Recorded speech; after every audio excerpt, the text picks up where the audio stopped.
The war ended in a way no one expected. There was no final battle, no last great explosion in the dark of space, and no moment where the galaxy held its breath waiting for destruction. One day, the alarms that had screamed across 100 star systems simply went quiet. Fleets that had moved with purpose for years stopped where they were. Messages of surrender arrived not with fear, but with relief. The official records said the war ended because of a single human. Princess Queen Elthira stood alone in the Hall of Stars, staring at the floating archive before her. The title glowed softly in the air, written in several galactic languages at once. The human warrior who won the war. She did not understand it. No one did. Elthira was young for a queen, newly crowned after her mother's long reign. The war had lasted almost her entire life. She had grown up learning its rules, its dangers, and its costs. Every species in the alliance had lost something. Worlds were changed, trade routes broken, trust erased. Victory had always been described as impossible, only survival slightly less so. And yet here it was, an ending, clean, sudden, and human. She waved her hand and the archive opened. Data streams appeared, diplomatic records, translated conversations, requests, pauses, delays.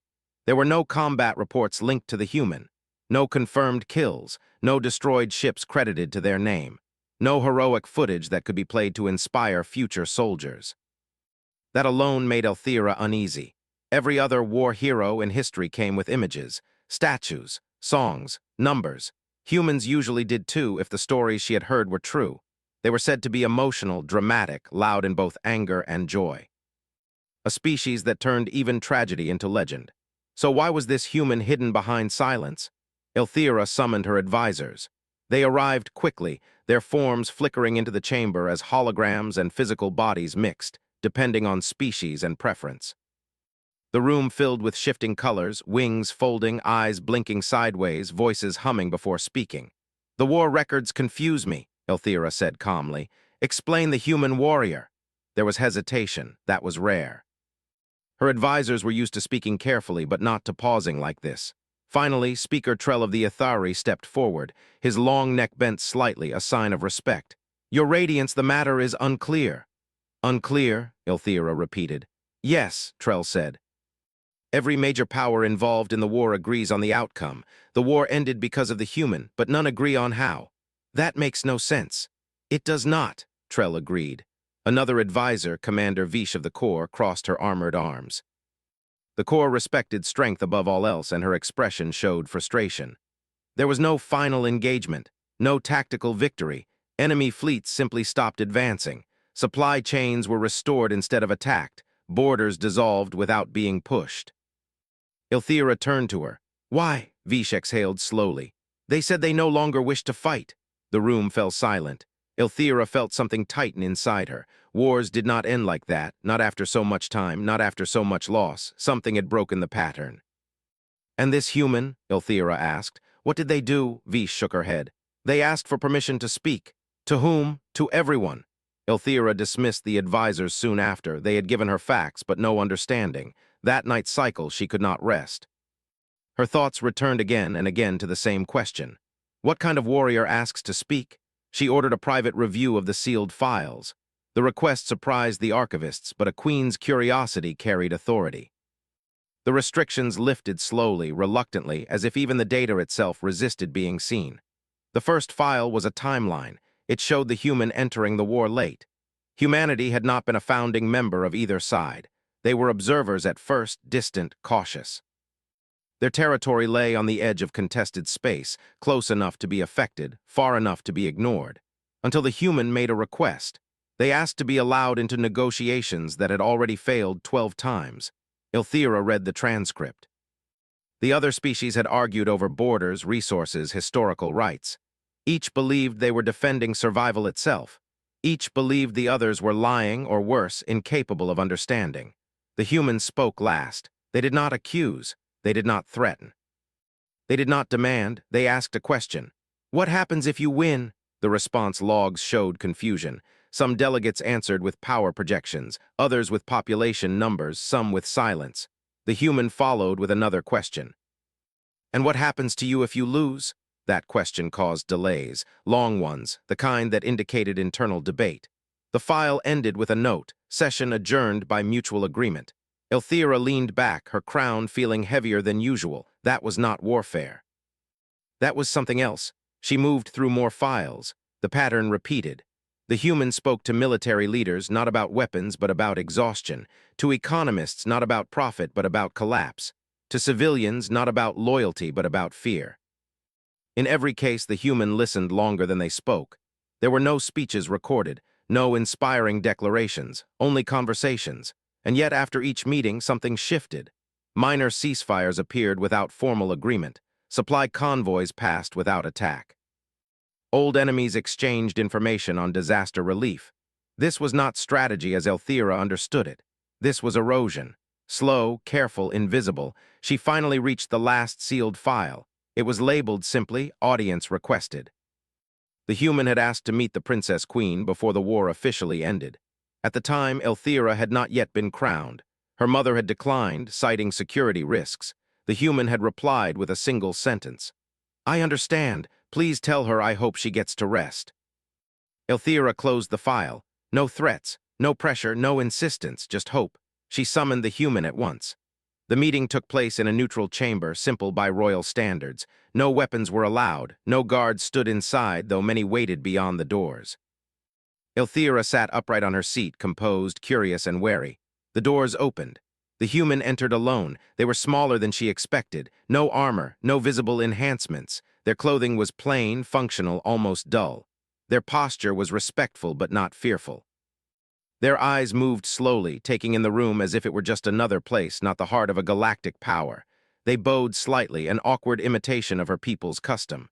"Princess Queen Elthira," the human said, "thank you for seeing me." Their voice was calm. Tired, perhaps, but steady. "You are the human warrior," Elthira said. The human blinked. "I've heard that title," they replied. "I don't think it fits. You are credited with ending the war." "I spoke to people," the human said simply. "That ended a war." The human considered this. The war was already ending, they said. No one wanted to admit it. Elthira studied them carefully. "Why did you involve yourself?" The human folded their hands. "Because we were next." That surprised her. "Next?" "Yes," the human said. "Wars don't stay contained. They grow, they look for new reasons to continue. Humanity would have been pulled in eventually. We decided to meet it early. With words, with listening." Elthira felt something shift again, deep inside her understanding of strength. "You changed the course of history," she said. "Do you understand that?" The human smiled faintly. "I think history was tired." Elthira did not know what to say to that. No one had ever described history as something that could grow tired, and yet the idea felt true. "You are not what we expected," she admitted. "I hear that often," the human replied. The Princess Queen looked at the stars beyond the chamber walls. The war was over. The galaxy was quiet. And somehow, the most powerful act that had shaped this moment was not force, but refusal. Refusal to believe that war was the only ending possible. As the human waited patiently, Elthira realized something unsettling and awe-inspiring. If this was what humanity could do without fighting, what else were they capable of? And for the first time since the war began, she felt something she had not allowed herself to feel in years. Hope. The Princess Queen did not dismiss the human after their first meeting.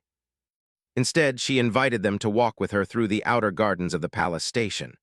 The gardens floated in a wide ring, held by gentle gravity fields, filled with plants from dozens of worlds. Some glowed softly, others moved when touched by light or sound. It was a place meant for calm, not for power. The human followed quietly, hands behind their back, looking more at the plants than at the guards standing far away. They moved like someone used to dangerous places, but no longer expecting danger. Elthira watched them from the corner of her eye. She had met many leaders, generals, and heroes since the war ended. They all carried pride like a shield. This human carried none. "You do not look like someone who changed the fate of the galaxy," she said. The human smiled lightly.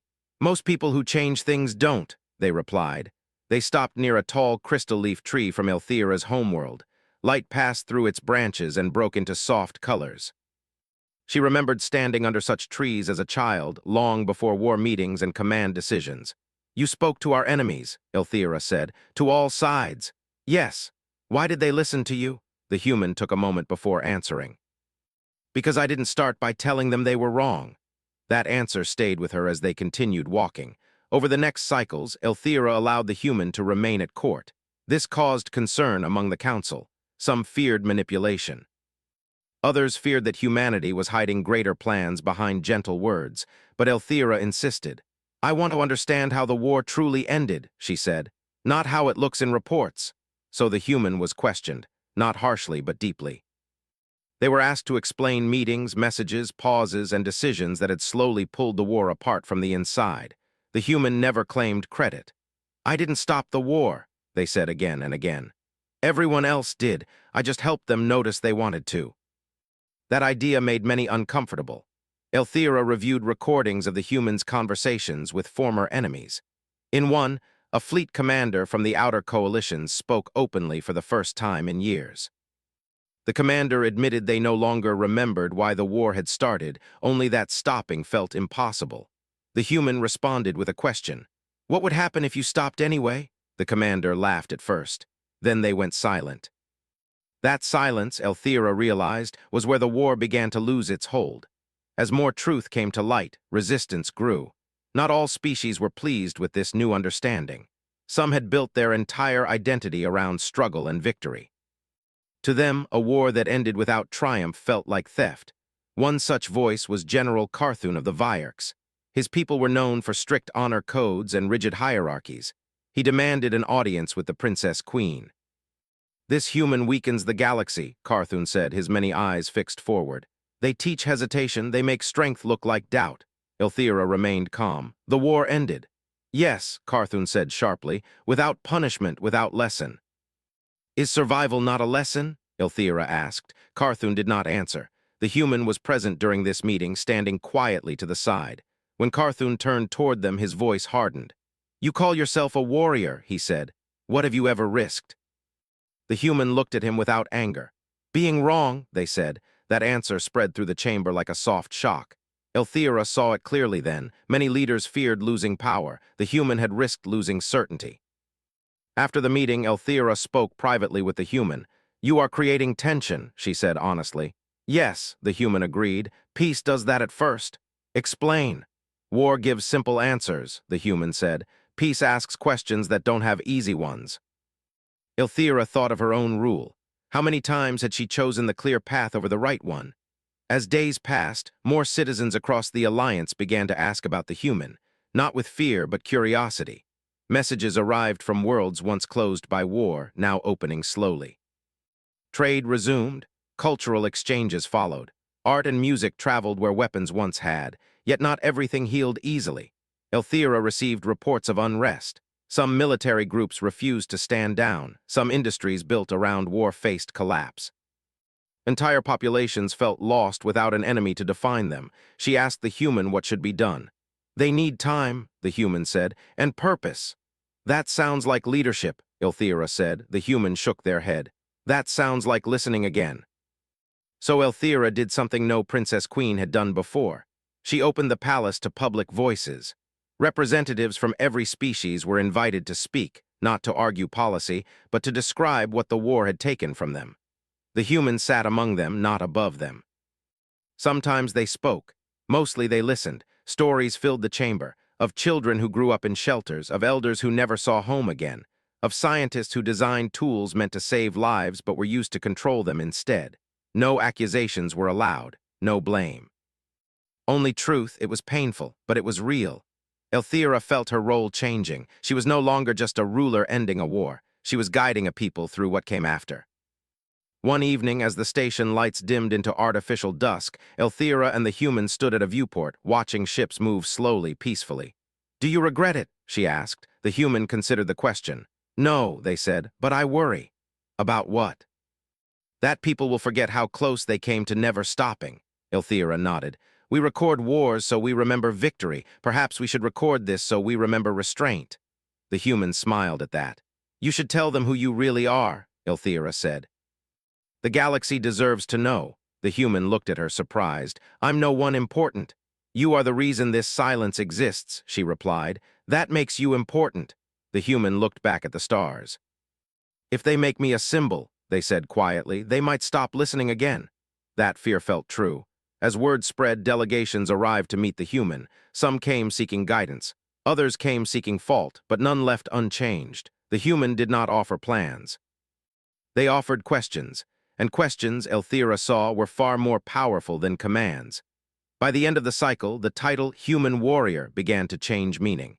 It was no longer associated with strength of arms, but strength of patience. Still, Elthira sensed something unresolved. The war might be over, but its shadow remained, and not everyone was ready to live without it.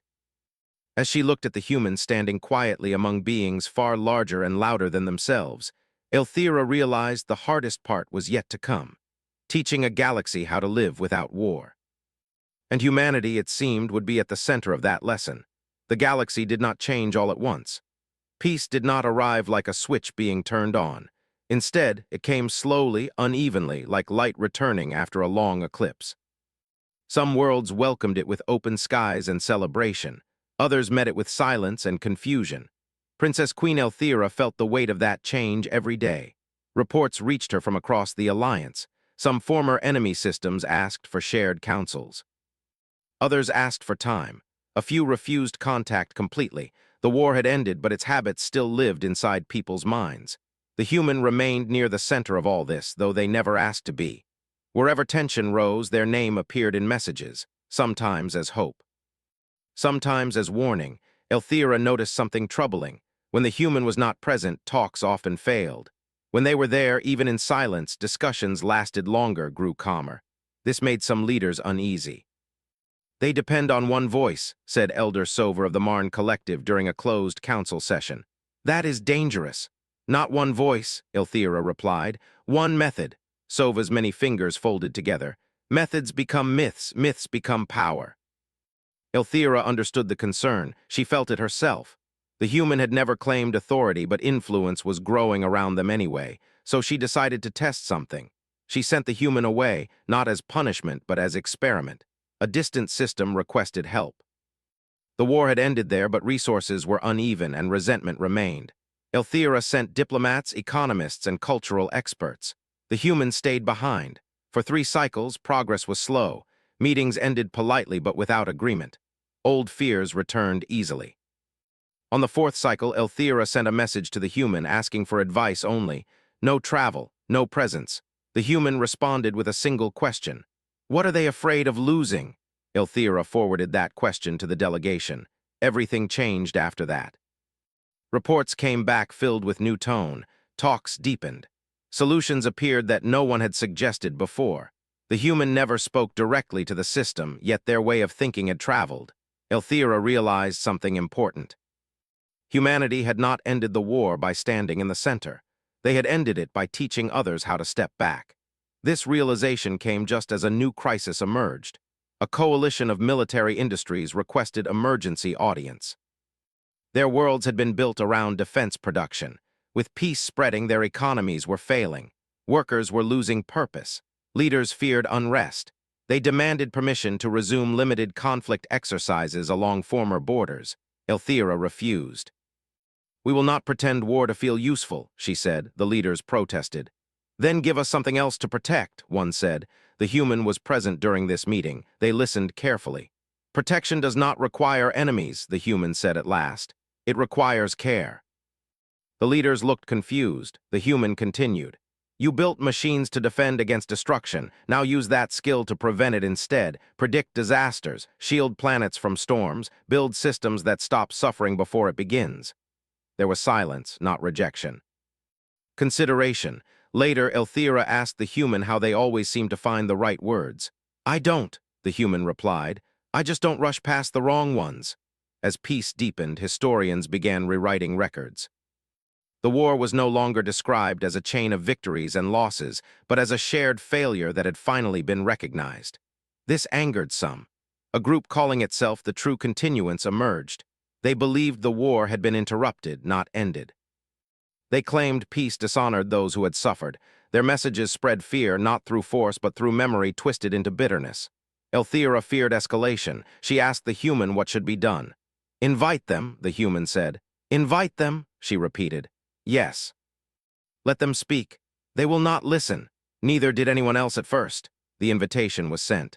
The True Continuance arrived under strict neutrality rules. Their representatives were sharp-eyed, tense, ready to argue.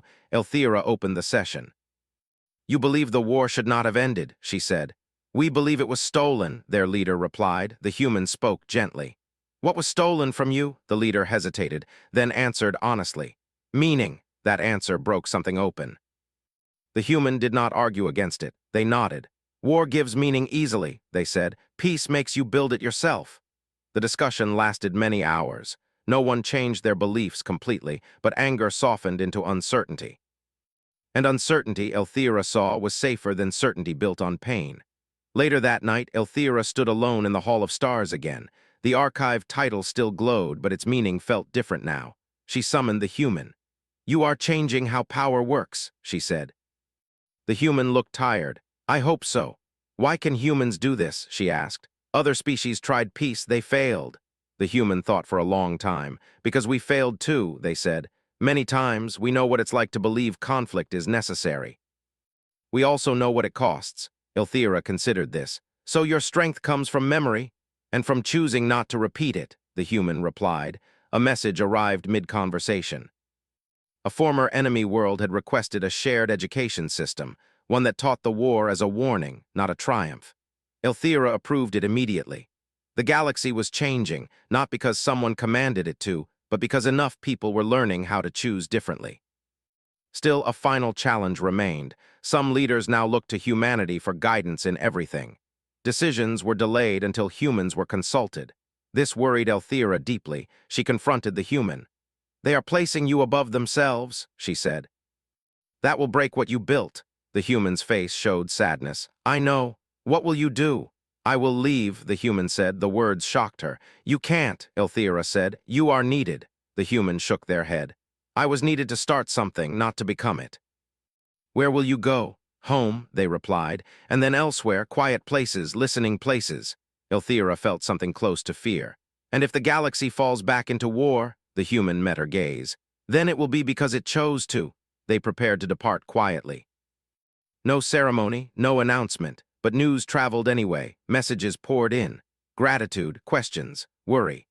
On the day the human ship left the station, Elthira watched from the viewport. The vessel was small, almost fragile-looking, disappearing into the vast dark. She realized then the deepest truth of what humanity had done. They did not end the war by staying. They ended it by making themselves unnecessary. As the stars stretched into quiet infinity, Elthira felt both loss and pride. The galaxy would stumble. It would argue. It might even fall again, but it would never forget that another way had existed, and that knowledge, once learned, could not be erased. The Princess Queen turned away from the viewport and back to her people, ready to lead a future no longer shaped by war, but by choice. It was not an empty feeling, but a quiet one, like a room after a long conversation ends. Princess Queen Elthira noticed it in small ways. Messages took longer to arrive, but when they did, they were more thoughtful. Councils argued more, yet listened longer. Decisions were slower, but they lasted. Peace was no longer carried by one voice. It was carried by many. At first, there were mistakes. Elthira expected that. A trade agreement failed between two former enemies, not because of hatred, but because neither side trusted the calm yet. On another world, a protest grew loud when a memorial was changed to reflect shared loss instead of single victory. Each time, advisors looked to Elthira, waiting for command, and each time she remembered the human's way. "What are they afraid of losing?" she would ask. The answers were never simple, but they were always useful. Months passed, then years. A generation that had grown up during war now came of age during peace. They asked questions older leaders never had time to ask: why borders mattered, why fear had lasted so long, why it was easier to fight than to understand. Education systems across the alliance changed. Children were taught not just history, but how misunderstandings grow. They studied failed negotiations as carefully as battles. Human philosophy quietly entered many curriculums not as doctrine, but as method. Listen first, ask twice, assume fear before malice. Elthira watched this from her throne, and sometimes from the streets, disguised among citizens. She saw people arguing without reaching for threats. She saw former enemies sharing food, not because they were friends, but because they were tired of being afraid. Still, one question returned to her again and again. Would this last? That question was answered one quiet cycle when a long-range signal arrived. It was human, not a warning, not a request. A story. The message was not sent to leaders only. It was broadcast openly, translated freely. It told of a small human settlement on the edge of known space, where different species lived together, not under law, but under shared agreement. When conflict appeared, they paused work and talked until understanding formed.